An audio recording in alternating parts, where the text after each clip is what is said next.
Boards के बच्चों के डिमांड्स को देखते हुए हम ऑर्गेनिक में एक टॉपिक लेकर के आए हैं SN1 एंड SN2। बच्चों बोर्ड्स में हर एक साल SN1 और SN2 पूछे जाते हैं, तो देखते हैं SN1 रिएक्शन और SN2 रिएक्शन कहता क्या है। सबसे पहले हम लोग इस दोनों रिएक्शन को एक डिफरेंस के रूप में रखेंगे, SN1 SN2, that is nucleophilic substitution reaction. इस डिफरेंस के रूप में हम लोग रखते हैं, तो SN1 के लिए क्या होगा, सबस्ट्रेट प्लस सॉल्वेंट देते हैं तो हमें प्रोडक्ट देता है, जबकि SN2 जो हमारा होता है वो होता है सबस्ट्रेट प्लस रीएजेंट, कैटलिस्ट के रूप में सॉल्वेंट होता है, तब जाकर के हमें क्या मिलता है, प्रोडक्ट मिलता है। अब देखें SN1 का काइनेटिक्स। SN1 में हमें क्या कहता है, SN1 का रेट इक्वेशन क्या होगा, rate proportional to concentration of substrate,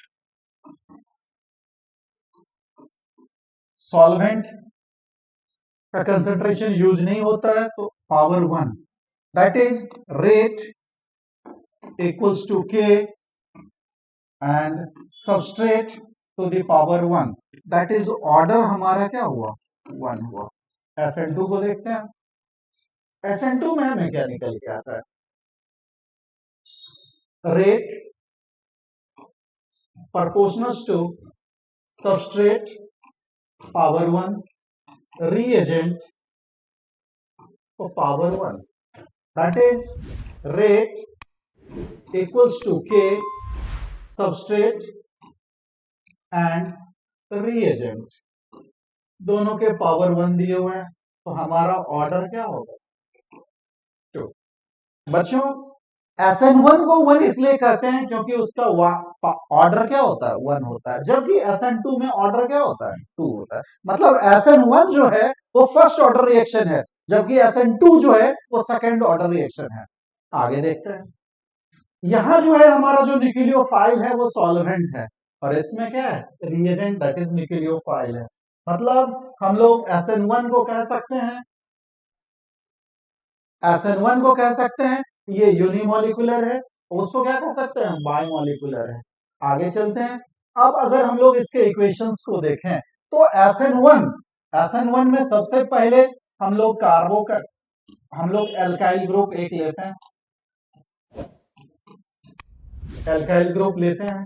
alkyl group लेने के बाद हम लोगों का जो पहला स्टेप जो होता है जिसमें कार्बोकैटाइन का फॉर्मेशन होता है, ये स्लो होगा, ये रेट डिटरमाइनिंग स्टेप होगा। स्लो होकर के ये क्या फॉर्म करेगा, कार्बोकैटाइन का फॉर्मेशन करेगा, CH3 CH3 CH3 प्लस और Cl minus plus Cl minus.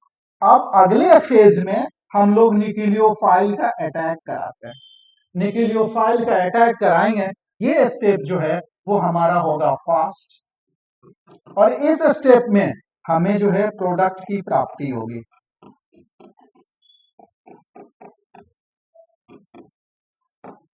जबकि अगर SN2 की बात की जाए तो ये एक स्टेप का प्रोसेस है, CH3 Cl। इस पर जैसे ही हम लोग न्यूक्लियोफाइल देते हैं, न्यूक्लियोफाइल देंगे तो इसमें पार्शियल चार्ज जनरेट होगा, इस पर डेल माइनस, यहाँ डेल प्लस, तो ये न्यूक्लियोफाइल जो है इसके बैक साइड से अटैक करेगा और फॉर्मेशन करेगा क्या, CH3 nucleophile plus Cl minus. अब अभी तक जो देखे उसका कुछ कंक्लूजन निकलता है, उसको हम लोग उसी कंक्लूजन के माध्यम से इस SN1 और SN2 का नोट्स बोर्ड में लिखेंगे।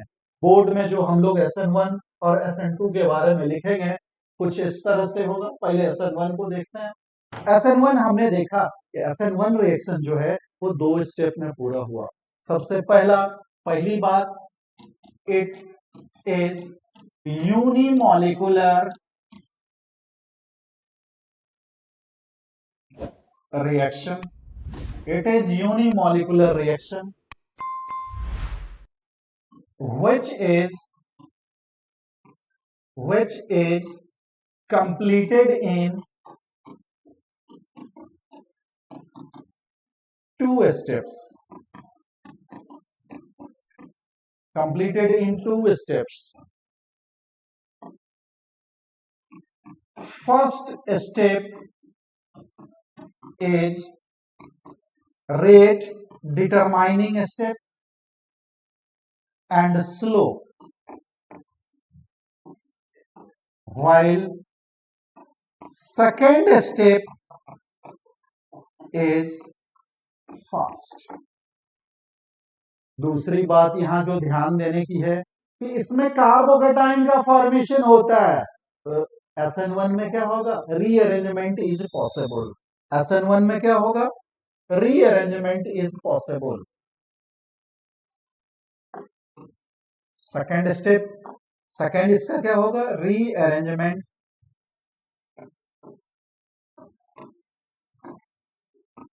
Is possible.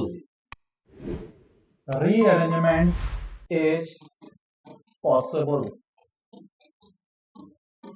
इसमें जो है रीअरेंजमेंट पॉसिबल होगा. दूसरी बात है कि इसमें हम लोग सॉल्वेंट का यूज करते हैं. किसका यूज करते हैं, सॉल्वेंट का यूज करते हैं. इसलिए concentration of nucleophile does not change the rate of reaction. अब इस रिएक्शंस के अगर ग्राफिकल रिप्रेजेंटेशन देखें तो हमें कुछ इस तरह से मिलता है.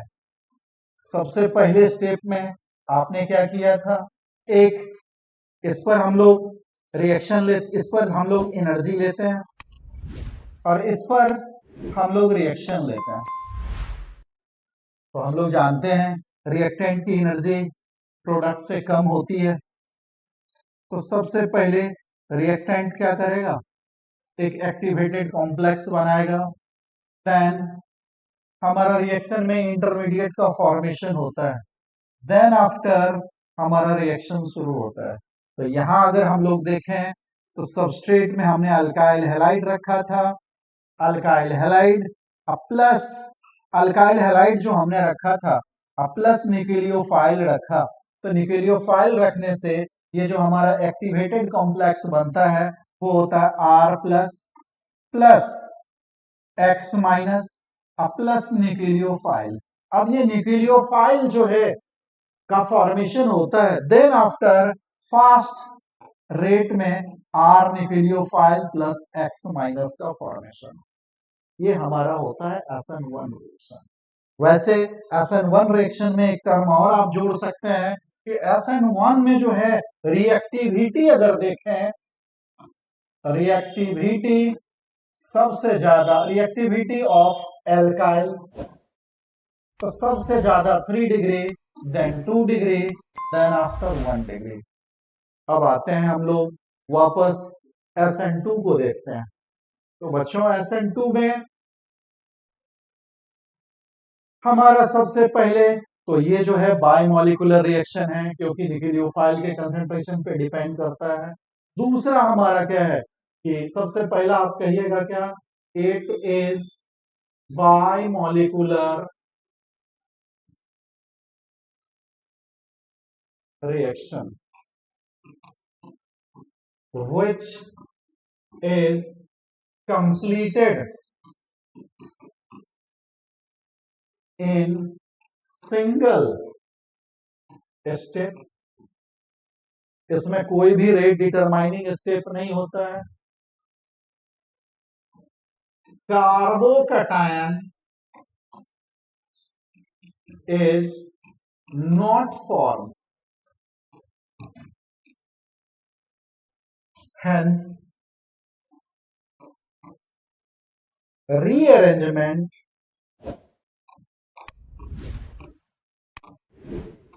is not possible. इसमें रीअरेंजमेंट संभव नहीं है.